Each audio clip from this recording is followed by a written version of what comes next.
little, there we are. So hi, everybody. Thank you so much for joining us today. We are so excited that you're here. Lauren has put together just the most beautiful group of poems. It's just, when we first got it coming through our email, I was just blown away. And then when I saw that the author was Lauren, I was like, well, no wonder, because I was already familiar with some of her work, and I was just thrilled to be able to say yes to Moonlight and Monsters.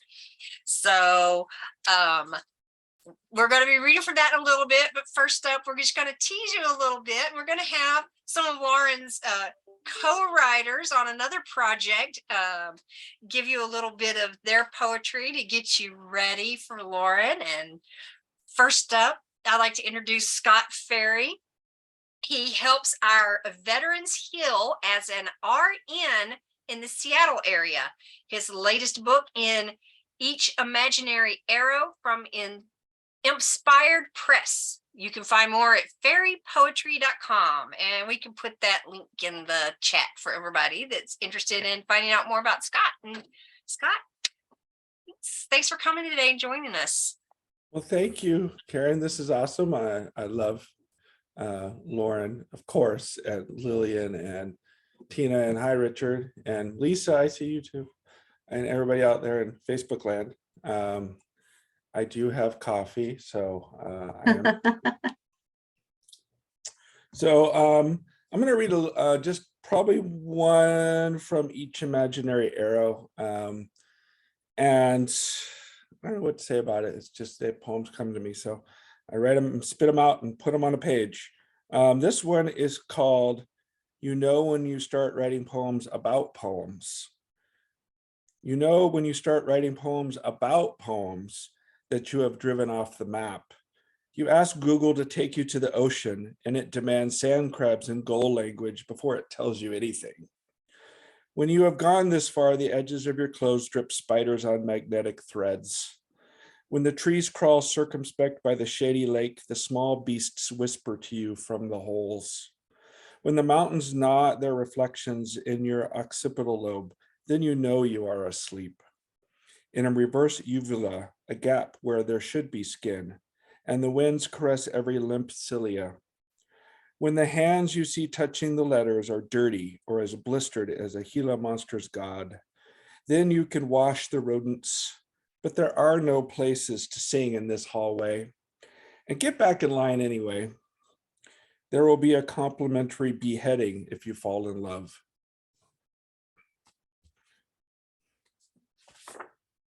Yay. Maybe I'll read one more for each imaginary arrow. This one is kind of a longer one, but it's kind of like a mythic type sequence. And to me, it works much better spoken than seeing it on the page. When you see it on the page, it's kind of like, it's okay. But when you hear it, it's a little different. So I don't know. It's called In the Belly of God. I am quietly weeping cinnamon and ash. It is okay to weep here, and with an ancient joy. And with each imaginary arrow I pull out of my body, a stolen laughter is returned. The war turned the fish into screams and the birds into priests. Children now speak to ghosts in their beds. When the sun rose, the crows took the dark away and placed it in the trees and in the hollow places in our boughs. The bleeding was for nothing, the birds repeated, as they cleaned the black off the bones of our dead. But nothing was clean ever again. But our holy people told us to kill, we said. But our leaders told us to kill, we said. But we killed our own brothers and salted our fields with our tears. The crows would not reply. They would only bring a shiny word to the children who walked to school alone, who lost their gods in the fires. Those of us who were left had no way to pray except to the ones who always doubted, the ones who could not kill in the name of idols. The prayers were silent and silver. The children kept us from walking into the fire ourselves, that we did not protest the war, that we allowed the men to follow beasts with God masks, that we did not rip the masks from their fangs and tusks. The birds knew the way back to the belly of God. The children had never left. Even with blood hands, they knew that the lies had never reached them, that the speeches were poison, that the money was a ruse.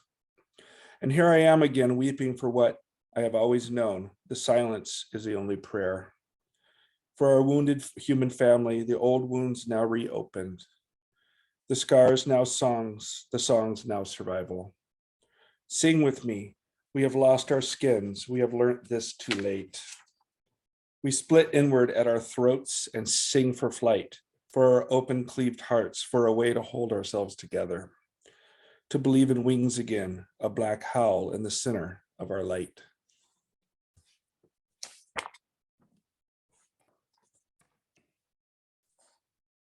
All right.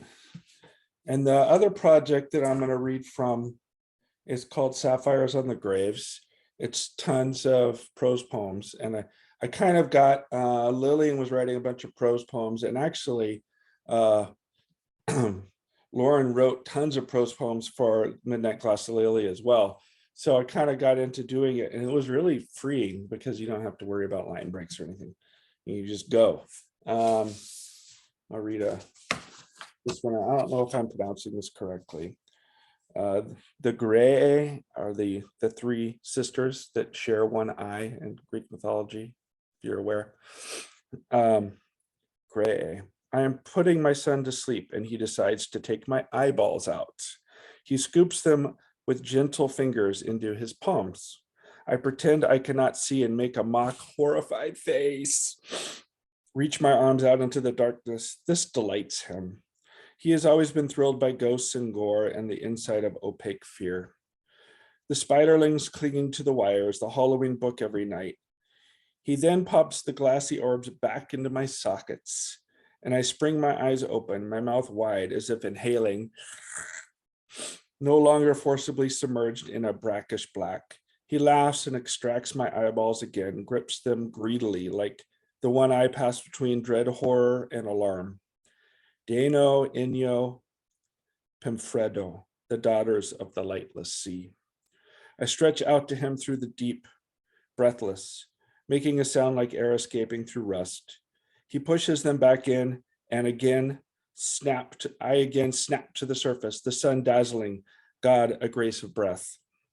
We do this 20 more times until I close my eyes for good, and he is left with a lifeless father, a slumbering deity. And I can think of many times in my days I have been blind and then awoken. And sometimes the darkness was kinder, I think. Sometimes the darkness was kinder.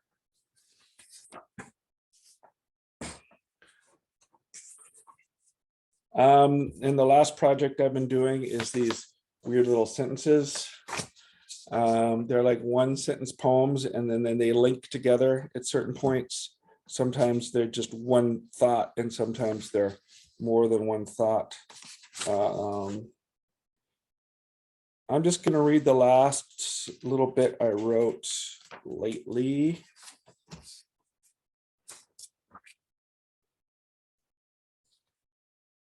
Because I think that one's pretty cool. Yeah. Sorry, it's kind of hard to figure out where it starts.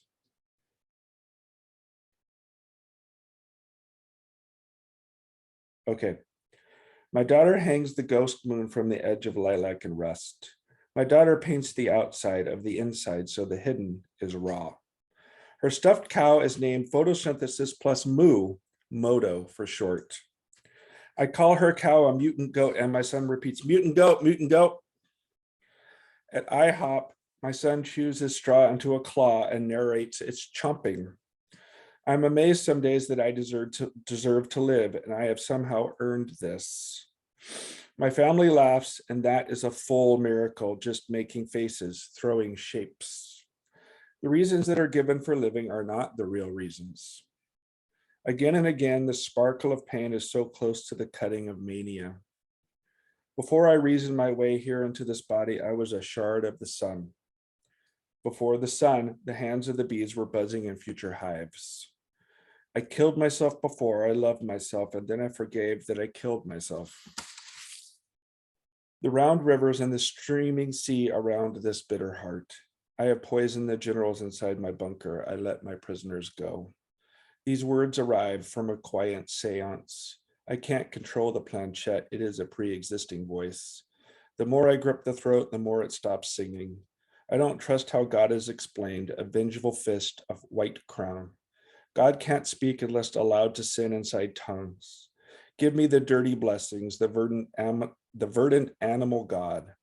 I haven't shaved the wonder off. My mouth is seething.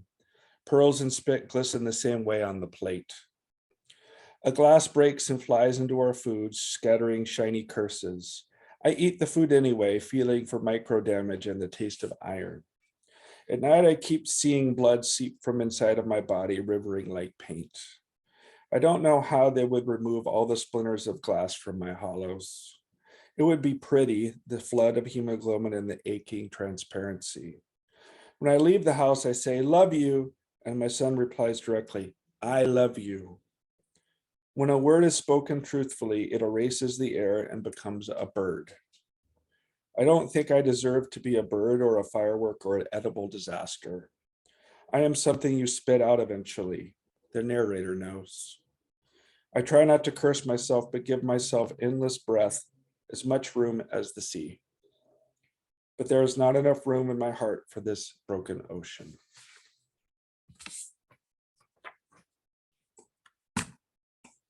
That's it for me.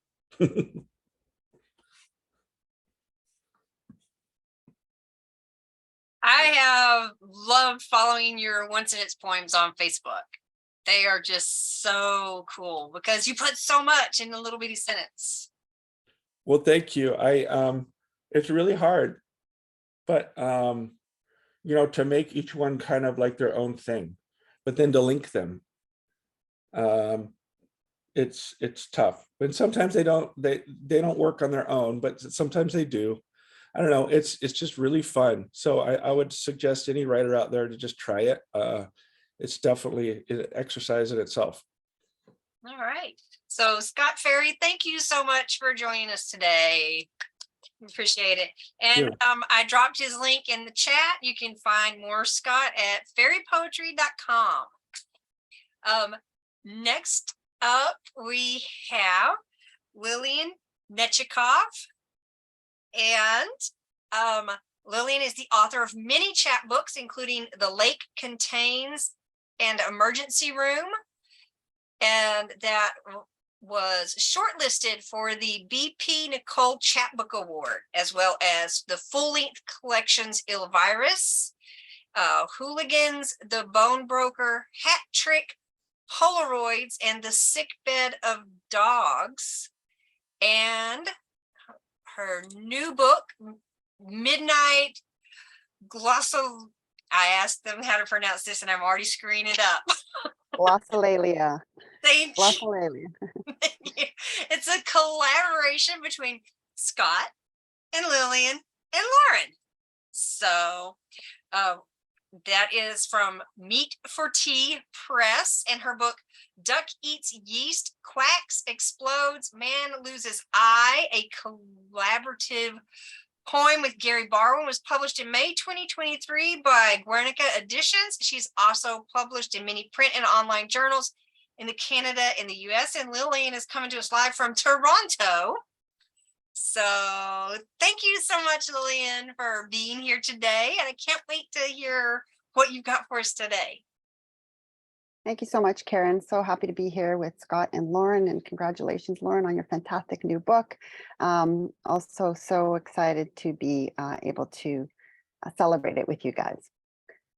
The first piece I'm going to read is called Bioluminescence, and all the pieces that I'm reading today are from my new manuscript called The World is Beautiful, which is Fingers crossed, it's sent out to a publisher and just waiting to hear back from them. So this first piece, Bioluminescence, is I was just listening to this Irish writer named Monkin McGann, and he talks about a lot about Irish language, and there are so many beautiful words in Irish for the sea and waves and the wind and different kinds of, different kinds of wind, different kinds of waves and all that kind of stuff. So that was what inspired me to write this piece. And I use a lot of Irish words in here, and I hope I'm pronouncing them correctly. I am up early. The darkness moves through me like medicine. I dreamt, I think, of copper red birds that turned a woman into a lake. When I woke, I said a word. I felt the other side of it, the damp dirt of it, Brickrew. At first, it was a small opening under the hawthorn tree, surrounded by ring forts, standing stones, dolmens, and cairns. Soon it became a herd of cattle at sunset, a field for dancing, Gamhar, a field of corn grass, until I knew it was just a thin veil separating me from why it mattered. Brickrew, hospitaller, troublemaker, and poet from the medieval heroic legends and sagas, other voices asking. Did you know that there's a sea dictionary? That the Cree language is based on 36,000 separate sounds, each vibration a minute scaffold shouldering the fire, that my voice is a cave made of moon milk calcite, and that there are 32 words for field in Irish. If I were a word, I'd be cablo, voices you hear from a distance, especially at night, because home is a place we are always leaving. White flowers on the fisherman's garden, how we speak of the sea. Or maybe I'd be Tinashonig, foxfire, bioluminescence, will o' the wisps, the sea all lit up with the truth of it. The way we speak with a slow tongue, how we always turn the key against the sun, east into the season of spring. Or I'd be a song in the folds of the sea tail, tome, the sound of water against land, all those secrets coming back to me, quantum entanglement. I'd make a promise to myself to remember when we were still golden, before sound had meaning, and every softness, every loudness was an ingress into a world that was infinite. How we already felt the tug of the soil and the sun and distance. How language was not a lonesomeness, rather the calmness of water, calm lady. A boat returning to us with a bone in her mouth, Kunov in a bale, the whitewash at the bottom of her. They say there's a way to conjure up a fair wind home. They say we haven't spoke like this for over 30 years. They say the tide is the loneliness of your kin. They say, pray the old prayers with the long breath of stone and ocean and the swallows. They say, nowhere is home, but in the sound you're making. This next one is about, there's a historic working farm right in the city of Toronto here. It's about, I guess, 7 or 8 acres of land. And it used to be, it was originally owned by a man, well, originally it was Indigenous land, but after that owned by a man named John Scatting in the 1800s. And then it became, it was sold to the city. And it also used to house an old zoo there until 1974. And we used to go there, that was the zoo, city zoo, and that's where we used to go when we were kids to see the animals. So I recently went on a trip there with my daughter, and this piece came out of that. It's called The Mighty Amusement Park in the Night Before Now. Yellow, one of the colors that appears in the rainbow, the entirety of Cabbagetown as a dandelion heady daydream. After months of inertia, we make a small pilgrimage to the city's east end to see the zookeeper's residence. The ground softened by the memory of us is a brook, a pandemonium of peacocks, a shoebox, a cloister of throats giving us bearing. We cannot imagine back into existence who and what died here. The breeze burgeons with yellow throats, purple finches, warblers, and thrushes. We are dumbfounded, swaddled in forsythia, our mantra of flow interrupted by the smell of cherry and dung. Remembering is like telling a story, someone once said. Past the gates and blanched fences is a farm besieged by a city, trees standing in water. once called by its birth name. This was also, years ago, a Victorian wildlife park, a curiosity show filled with wolves, elephants, hippos, monkeys, sea lions, and dromedaries.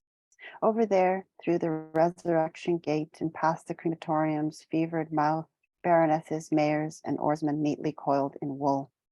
The body is an electric honky-tonk continuum. The first law of thermodynamics: no energy gets created in the universe and none is destroyed. Traveling back and forward in time, episodic memory, goats appear like unintended punctuation. We pass the sheep pen and move further down the path, drawn for some reason to the abandoned monkey enclosure. Our fingers consider the beauty and symmetry of iron. The cage is eternal object. Everything here is terminal. Later, we return to our stoops and history books, read about a man called Scatting who died in the perfume of what he imagined were his own woods. Once gone, they cleave the sacredness out of every stone and gully: sugar maple, sumac, and white cedar. Waktawanash, black burnt country, answers the river, Waktanawash. Soon they built a goal and a grand facade, and further north past the sadness and the hangings and an animal asylum. When we were kids, we'd make the long trip to the zoological gardens, our parents making sure to bring along nuts and bread and seeds to feed the heavy-headed creatures their last meal. What could we understand of those bruised and narrowed beasts? How could we sleep if we had known? Now I dream of executioners in yellow hoods, one of the colors that appears in the rainbow. I think this is what timefulness means: seeing things as they are, as they were, as they will be. I dream kinetic, jacked up air, ripples, gallows, a forest of hair, the mighty amusement park of foreverness. I dream blind snares, apeshit floggings, amber, lichgate, the ever-sweet flowering of mouths, locomotion, pig snouts, flux. We will not return soon. Besides, winter is coming, the threshing season, the shortening of days. But even in this, we are alive in the light hemorrhaging over the barn. I read this article about this Bolivian man who was lost in the Amazon for an entire month and he survived, and it was amazing. So this came out of that one. It's called "You Are the Ground and I Am the Sky." Half dead, and the rest of him too wants to go. Days imploring the rain with a mouth lifted open to the great ocean cloud. Charlatan, the sky wrinkles. Now the forest is a kid from Missouri, now a flamboyance of jade, now just another throat asking. Ay, mama, I am a creature in exile, he thinks. 30 nights lost in the Maya de Lua's nocturnal lament. Ay, mama. How did I come to be here with these antlered angels and yellow-headed blackbirds? Aishiru calls the hailing bird. Aishiru, husband, the heaviness of love. Your skin is fire. Lay your head across this carpet of leaves. They will see the flames and come for you. They will find your wailing bird beak charred shut. This is madness, he thinks. This is the ground, this is the sky, and beyond that is heaven. Everything he believes. Ay, mama. Dusk jinxes his way through the strangler figs and cinnamon trees, armfuls of her. A walking palm with skirts, starched buckram black. Mi pajarito, you are falling into the church of home. How? He counts backwards. She has lived as nothing more than a yearning between breaths for years. Mother, this is the ground, that is the sky, and beyond that is heaven. Now the monkey brush shifts, marmalade, salamander, and pumpkin, ginger, tiger, and marigold. Now he is a giant lily, moseying across cool bodies of water, oxbow lakes, and slow-moving tributaries. This is the water, that is the sky, and beyond that is heaven. His heart is mud. He hopes there will be iris and corn cockle, turtle head, and red camellia. Who will apologize for being alive? Who for being dead? What is this name I am being called by such boyish stars? Where is the ground? Where is the sky? Where is my skin? And here I am, on my half of the earth, so far north of its great belly, with my own legends and curses. Perhaps I'm colorblind. I see the sun is nothing more than a frenzy of helium and hydrogen twitching inside the warmest parts of me. We both know this is the ground and that is the sky. The difference is that I know you survive, and beyond that, how cold it gets. We both carry our dead, and some are quieter than others. The mouth is the house in which we speak of what they could not. I am half frozen, breathing your fever into trembling hands, speaking into the rain, speaking into you, speaking into this slow road home. If you are below the circle that equalizes day and night, and I am here, you are the ground, and I'm the sky. Thank you very much.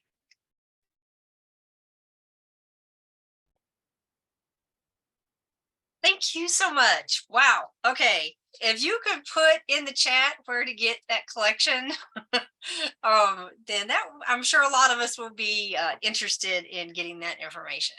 That was just some beautiful imagery. Thank you so much. Yeah. All right. Now, the reason we all are here today, Lauren, she is an award-winning author of fiction and poetry and a senior editor at Gleam. I don't know if y'all have been over to Gleam yet. Y'all need to get over there. The Cadrelore is amazing. I've written a couple, and it's just such a great form. And I'm sure Lauren can tell you more about that later. But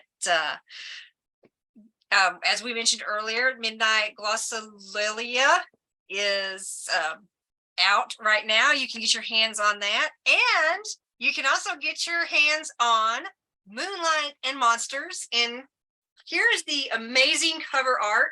Let me get out of the way some way or the other, by Sarah Dale, and it's called The Parade. And Lauren actually, when we were talking, about cover art ideas, she was like, look, this is this is what I imagined when I walked in and saw it. So as soon as I saw it, I was like, oh my gosh, yes, this is amazing. So thankfully, Lauren was able to connect us with Sarah Dell, and we were able to get the rights to use it, and we're so thankful for that. And Lauren, I'm going to just kind of turn it over to you now, and I'm going to let you read, and then afterwards, get your questions ready, because Lauren's got some amazing, amazing stuff for us today. Thank you so much, Karen, and thank you to Scott and Lillian for being here. They're two of my favorite humans, favorite poets. I am their groupie, so I'm just really glad that they're both here with us today too, and shared their work with us. And hey, Karen, am I just doing 3 too? No, you can do whatever you want to do. Oh, okay. Read it up. Okay, I've got a lineup picked out here. So okay. Great. I'm going to start with a poem called Necromancy, which is the first poem in the collection. And this is kind of an ekphrastic. It was inspired by anatomical Venuses that they started making in the 18th century for medical study. It was the Enlightenment. For science, they said. For art. For God. The body is the reflection of the world, is a reflection of God. It's above, so below. They sought the pinnacle of knowledge. Cadavers were hard to come by. So the artists came, the seroplasticians, pouring beeswax and chemicals into molds, conjuring Pygmalion's nameless love. We emerged, spill of curls, throat of pearls, hips and breasts, inlaid glass eyes lined with real lashes, recumbent like odalisques, heads thrown back, arms behind our heads, painted faces both ecstatic and serene, holy virgins receiving our annunciations, even the pregnant models. Invariably white as ivory, invariably slender, invariably comely. The anatomy lessons, they said, but only female figures were rendered in such meticulous detail. Males were skinless, featureless, prosaic.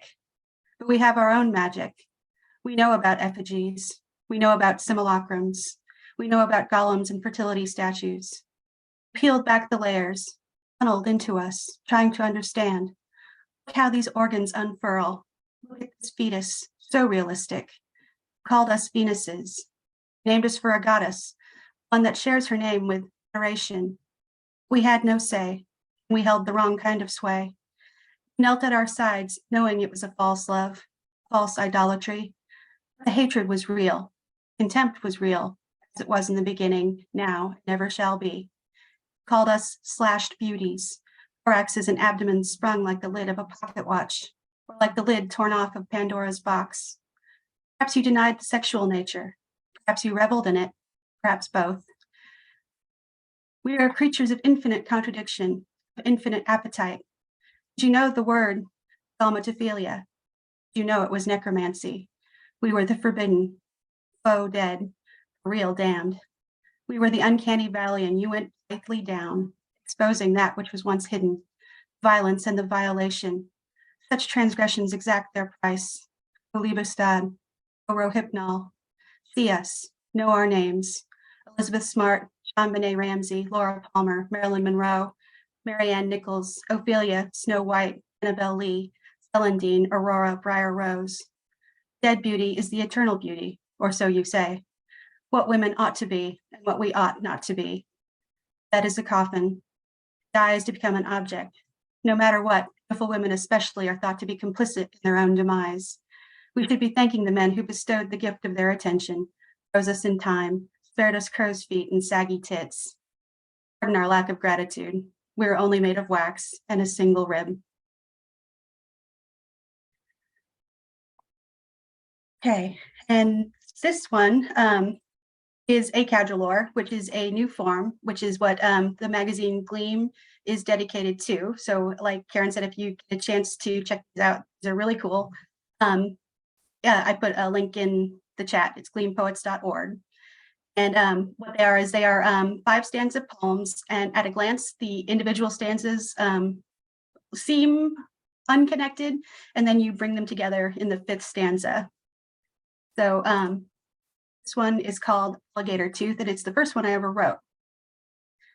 1, Redbud.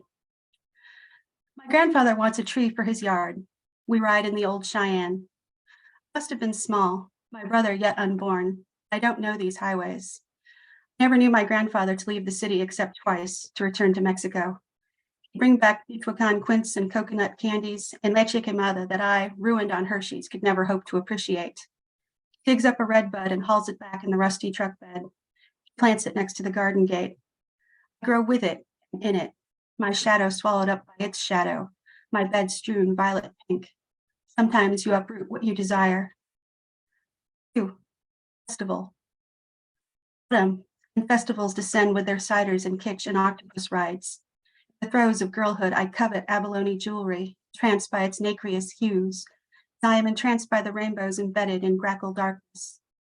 A boy buys me an alligator charm. Aztecs said crocodile was the earth floating in the primordial waters, a being of infinite hunger, mouth at every joint, open and close. 3, Monster. Lost summer afternoons spent shut up with paperbacks. Now I am spellbound by vampires. Some girls love boy bands or ballet or horses. We all share a desire to escape the mundane. Girlhood feels like dying all the time. I want a different kind of dying, different kind of blood. I want to be alabaster. 4, New Orleans. I flee to Mardi Gras, south, not south enough. Beads brighten wrought iron fences and February trees. I am alone in the drunk crowd. Haunted tours meet up at Jackson Square in front of voodoo shops. That's where he finds me, gripping a fetish bag. His beauty is like the glint off quartz, the turn of a fortune teller's card, eating, beguiling. There are drapes on the 4-poster bed. My desire is opalescent in the darkness. I'll return to the long fast. The ashes will come. 5, Contrition. No one told me desire was a path. No one said that everywhere I went, I'd be looking for home. Everyone I met, I'd be searching their faces for something familiar. Taste of scalded milk, scent of burning palm leaves, my rosary strung with hollow teeth. Detest all my sins. Weep red bud tears as I beg, blood of my blood, please, let me return to you.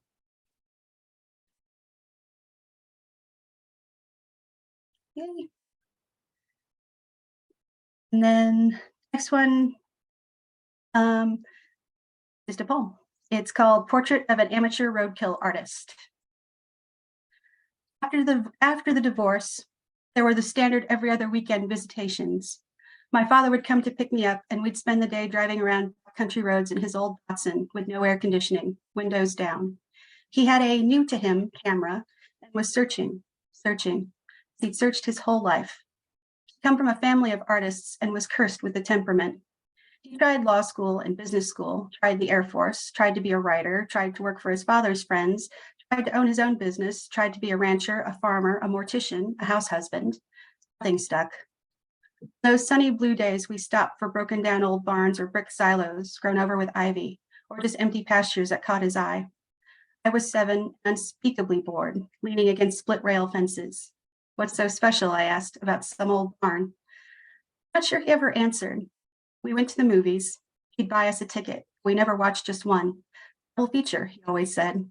He cried all through Philadelphia. I remember his old 3-story walk-up, warped floorboards that felt like they could give out from under my feet at any time. Our day trips were spent searching for roadkill. I looked away anytime he found a patch of blood and ruined fur baked into the asphalt. Why? I asked as his camera whirred and clicked. Look at their expressions, he laughed. Just look at them. He struck out west. There was another wife, another child, another girlfriend, California, where he lived in his car for 2 years. I saw him less and less. 5 other states, New York, last I heard. Did you ever find what it was you were looking for? Look at my expression. I get it now. Dead, don't look back.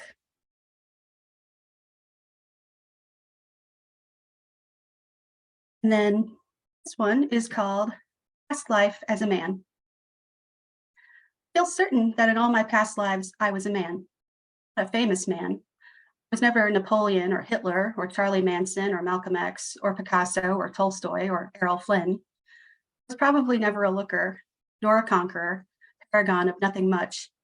I'm sure I beat my wife, raped when I could, molded sons in my image and went off to war. I'm sure I worked till I dropped and accepted my lot. I'm sure I must have bawled and thrown stones, plowed fields, raised barns, attended lectures, contemplated the stars. Am I the bitch in karma? There must be a reason why this all feels so familiar. I'm sure I must have placed and displaced, drag raced, disgraced, knocked back, knocked up, knocked out, knelt, rose, hunted, trapped, baited, hooked, fished, stalked, felt the thrash of life in my chapped fist. I think I must have done it to someone at some point, so I damn well know what it looks like when it gets done to me.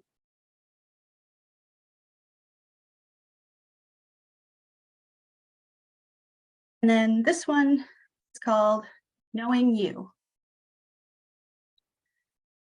Don't know how to dress your new body, gravitating towards broomstick skirts, florals, pleats, and pin tucks. Thought it was part of your charm, actually, awkwardness of a second adolescence, all elbows and knees and untamed hair. But how could you know? You haven't achieved it yet, your body, swimming towards it upstream, selkie determined to discard your heavy pelt, milkweed pod splitting because it must to release its seeds. I worship at the altar of your becoming. How long have you known? I ask. Since always, you answer. Maybe even before I was born. My spirit was a woman even before she was a baby. Can't imagine knowing myself in such a way, all the way down to the root. I undress you, and you undress me. I see the hormones are working their magic, bringing out what was there all along. Softening of jaw and muscle tone, rounding of torso, cock and balls shrinking and shriveling in on themselves. I cup those wizened apricots, stroke what remains of the peach buzz dotting your cheeks, kiss your ripening mouth. I had a hysterectomy at 26. I too require pills to maintain my femininity. We hold each other, 2 women.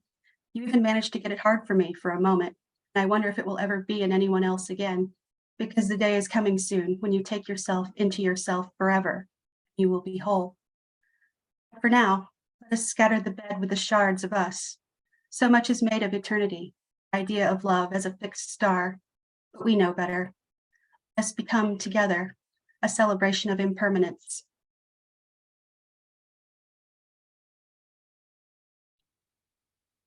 Okay, and then, how are we doing? Are you guys sick of listening to me yet, or does anybody want to ask questions, or shall I just keep going? Keep I want to going. hear all Some the more. things. Okay, Read some Going. more. okay, I'll keep going. This one is called Wall, which is a Mesoamerican Legend of a Shapeshifter. When I was a child, you came to devour me nightly. My mother said I kept insisting you lived in the shadows of the house. Claw marks on baseboard she blamed on the dog. Told my abuela, herself a charmer of cats, when I saw you prowling down 21st Street, tail twitching, many glimpses I caught of black flank, always disappearing round corners, nosing at thresholds, waiting with feline assurance. Such imagination, everyone said. Where has she even seen a jaguar?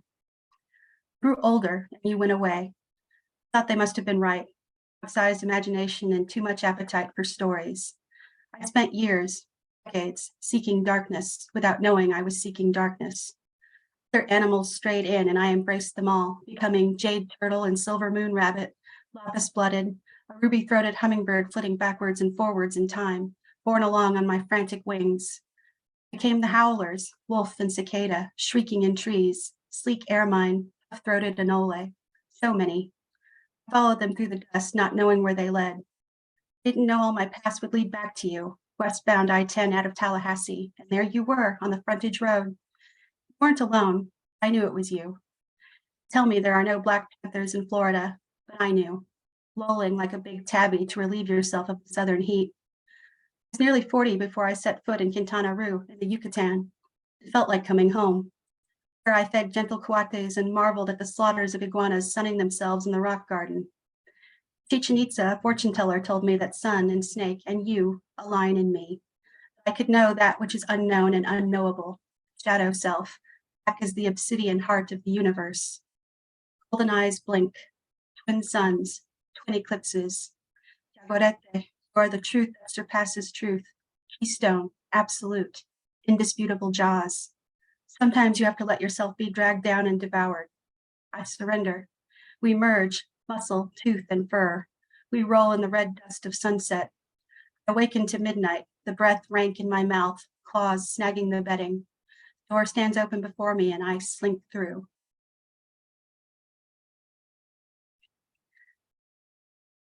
And next one is called Medusa Browses the Beauty Aisle. She enters the sliding doors, careful to avoid her own gaze. They call it safety glass, but she has no illusions of safety. She takes a plastic basket and carries it on her arm as she browses. Her fellow shoppers instinctively give her a wide berth, wanting to skirt their own devastation, as well as the sight of one, even though she keeps her eyes down. All those reflective surfaces, all those security mirrors, fluorescent lighting, pitiless and unblinking as the eyes of old gods. The crime is always being too beautiful, or not beautiful enough. Her shoulders drift with dandruff, scaly links of serpentine slough. She considers coal tar. She considers Selsun blue. She considers chamomile, rosemary, tea tree, jojoba, but nothing with sea salt. Never sea salt. She considers boar bristle brushes, hair masks, headscarves, coconut oil. She considers banana clips and headbands. She walks right past the straightening irons, but selects a blow dryer with a diffuser attachment. Her snakes wriggle happily, anticipating the warm basks to come. She samples lotions, loads up on bath bombs, on exfoliants, on nail polish and remover, a mani-pedi set. She tries lipsticks in shades other than the blood of mine enemies, other than Temple Virgin pink or asking for it victim, purple as a bruise. Or maybe she just sticks to balms, wanting comfort, wanting softness and self-care for its own sake, exempt from gazes now, even her own. She goes through self-checkout, laughing to herself at the joke.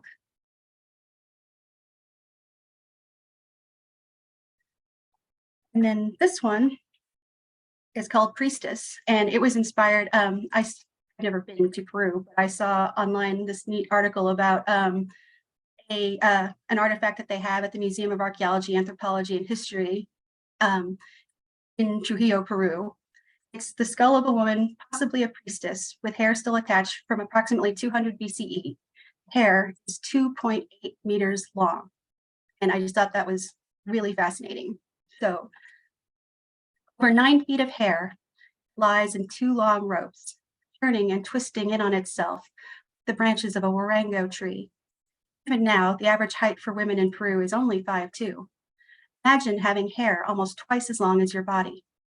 Priestess, what must your life have been for you to sweep about with such epic locks? The heft of it, The heat of it, and what a job it must have been to wash. I wonder if you had attendants to follow you around, keeping your follicular train from dragging along the floor, or if you carried it yourself, draped over your shoulders like a stole. Did you spend all your time in the temple, lost in the ecstasy of mescaline cactus visions, dancing with your killer whale and spotted cat gods, with your gods of fish and peanuts, with the Three Sisters crop avatars? The climate of extremes begets a culture of excess. Immense earthworks and plazas, the famous lines scrawled for miles across the desert that were clearly meant for God's eyes. We can't exactly claim surprise to find such hair, equally massive, equally deliberate. Those tresses suggest, too, the puquios, stone spirals running into the earth. In a time when water and God were inextricable, you swim the ethereal channel, bringing divinity back down to earth, just like the thirst of the faithful. O priestess of trepanation, of cranial modification, collector of trophy heads, what strange phrenology must you represent? With your language of knotted strings, the natural argot of weavers, your warp and weft are equally indecipherable. Are you the Nazca, Andes? Are you the earth itself? Eventually, despite your efforts, drought took them all. Now you're housed in the same museum, a temple of sorts, beside the effigy of a woman carved out of a whale's tooth. It too has hair. Maybe you knew that bone and hair persist. It would be the tether between past and future, between us and you, the last echo of your magic.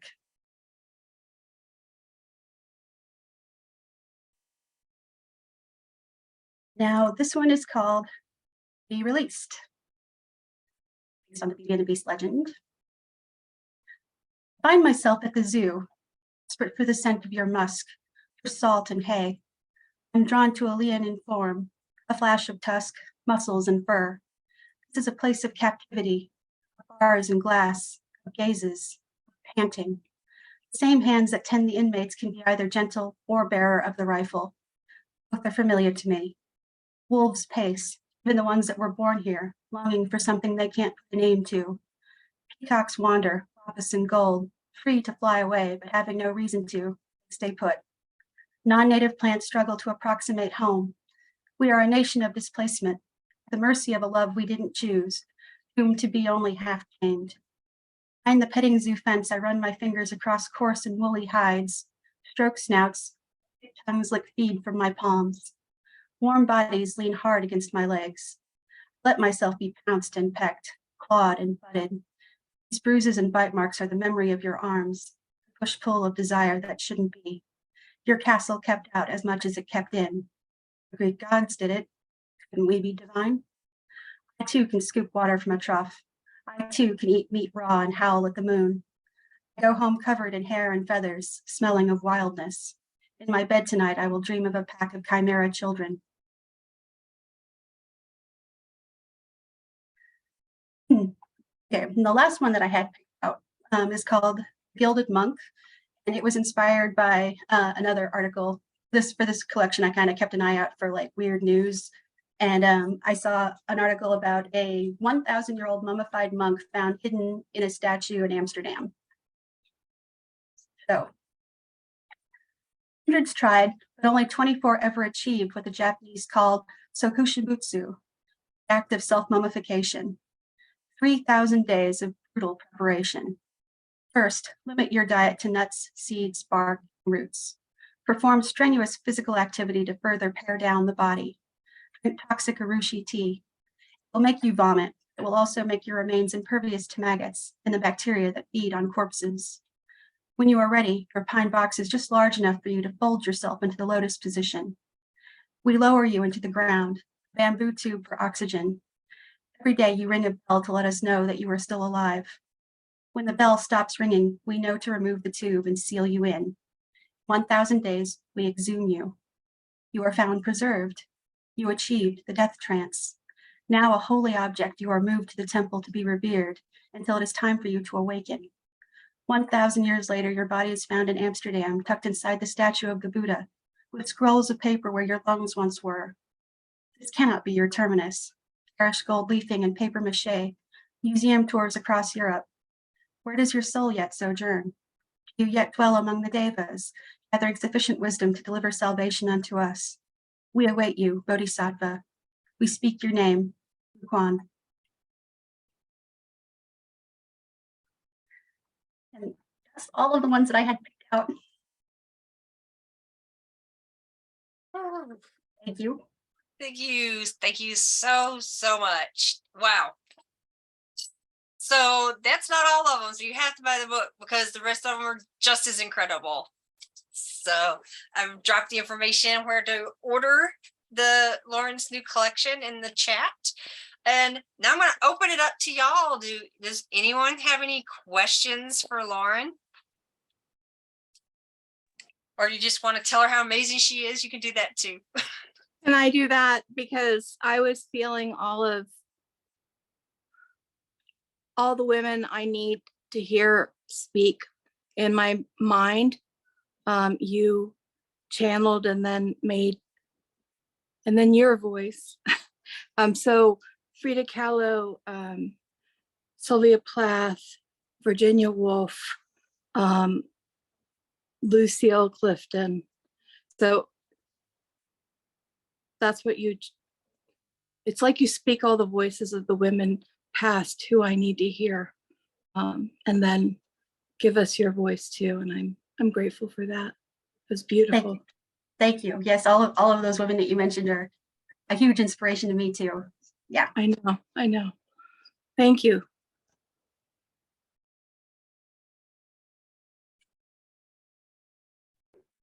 Yeah, it's like, I don't even know how to explain it. Tina did so well. Is that when you're speaking, the truth is coming from a very deep place, and it's just keeps coming out at you. There's nowhere to hide, and it's just it's from like a timeless, eternal place that we can all just lap up. But thank you so much for being honest enough and brave enough to speak how you do. Thank you. You guys. Doing the collaboration with the two of you, sometimes I've thought that I've gotten to the deepest, truest place that I can get, but after working with you guys again, I'm like, nope, that we can still go deeper.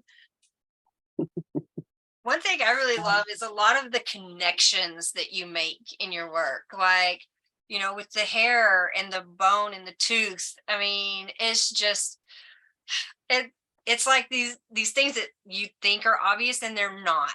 And even Medusa and her snakes, and talking about how she's interacting in this real world, that's a connection that I would have never made. But I mean, it just made perfect sense, and I could just see it happening, because your imagery is so beautiful. Oh, thank you. Yeah, I'd agree. And I was with everything everyone said, but I also want to just add that listening to you, it's like you know exactly how to put words to things that we are all feeling. It's like it's hard to explain. It's like you're creating a language for these universal feelings that we all have, I think, anyway. And it's like, yes, I feel that, I know that, and you're making those connections for us. And it's just, your work is just so human and so deep and so touching. And really, I feel like it connects us all. Thank you. And That is so wonderful to hear. I had a professor once who said that the job of we were talking about writers, but I think this could apply to any artist. He said it was either to take something inaccessible and make it accessible, or to take the mundane and to elevate it into something incredible. And yeah. I'm kind of paraphrasing, but that's what he said, and that always stuck with me, because I completely agree that when we're creating art, we need to find something that can make as many people connect to it as possible. To like you said, to find the commonality, and because I think that art should unite. Oh, for sure. And you do that beautifully. Thank you. Thank you. Well, I think like just you're bringing that whole zoo scene, and I've just recently been to the zoo, and there's always that double-edged, like this is terrible, but yet I enjoy seeing the animals with my grandkids and I don't know if anyone has mentioned this before, but you have the most angelic face. Oh gosh, thanks. But then these deep thoughts, raw thoughts come out. Yeah, so don't judge a book by its cover. I did have a friend one time who was like, how could this nice looking little lady write like that? Yeah, that's what I love about writing, or taking writing workshops and things. I can remember years ago, now I'm the little old lady, but there was this little old gal in our workshop and she wrote about a murder on the bridge Seine or something, on the river Seine, and we never looked at her the same after that. Oh yeah, don't mess around with mystery writers. They know how to dispose of the bodies. That's it. Thank you. So just some nice things people have been saying over on Facebook. Great title, nice set. And Scott, way to go on there. Nice set, Lillian, to you. Some quotes from different lines that really caught people. Worship at the altar of my becoming, which, wow, just amazing. You will be whole. And just thank you and good job, Lauren. So thank you so much. Well, I guess we're fixing to wrap it up. I would encourage everyone, head over to Gnashing Teeth Publishing and check out Lauren's work. And while you're there, go ahead and look at some of the other authors that we have. We have some amazing stuff coming up the rest of this year. There's amazing things that are out there already. And look up Lillian and Scott, pick up some of their books. When you leave here, just know that your TBR pile is going to increase exponentially because there's some amazing work out there. And also head over to Gleam Poets. Give us that again. .org. Okay, gleampoets.org and check out the Cadra lore. Try your hand at it. And y'all, thanks so much, everybody, for coming today. Thank you, Lauren, for allowing Gnashing Teeth Publishing to be a part of your book and being able to put it on the world. And we appreciate you. We really do. Oh, I appreciate you too, because I don't know if I think I've mentioned this to you before, but I had actually been submitting this manuscript for almost 3 years, because I finished it in 2019. And Gnashing Teeth was the last place I was going to submit it. And then I was like, well, it had been rejected so many times. I just thought, well, I guess no one likes this, so I was just I'm not sure what I was going to do with it. So, I was like, I couldn't believe it when you messaged and said you were going to take it. And I was like, oh, because again, it was you were literally the last hope. Well, that's a mixed blessing because yay, it's ours. And everyone else is a bunch of fools for letting it go. That's nice to hear, because I was just going, man, I guess I am just not hitting a mark here. No, and Beautiful. It's beautiful. I think things are always land where they're supposed to land. So It's true. And we're thrilled. Maybe not thrilled that you didn't come to us first, but yeah. Hey, when you guys were open, when I saw that you were open, I sent it right over. So but no, thanks again for trusting us to get this out. And y'all, I just can't wait for y'all to read the whole collection. You're just going to be blown away. It's amazing work. And thank you again, Lauren. And if y'all want to watch the repeats, it'll be up on YouTube, and just check back in a few hours and you should find it. So great. All right. Anything else, anybody, before we go? I love all of you. We love you too, Tina. It was so good to see you. Love you too. Beautiful work. Thank you. Beautiful work. I'm so happy for you. Thank you. All of you. Thank you all. Buy the book. It's lovely. Thank you, Scott. Thanks, everybody. Have a great rest of your day. Yeah. Thank you.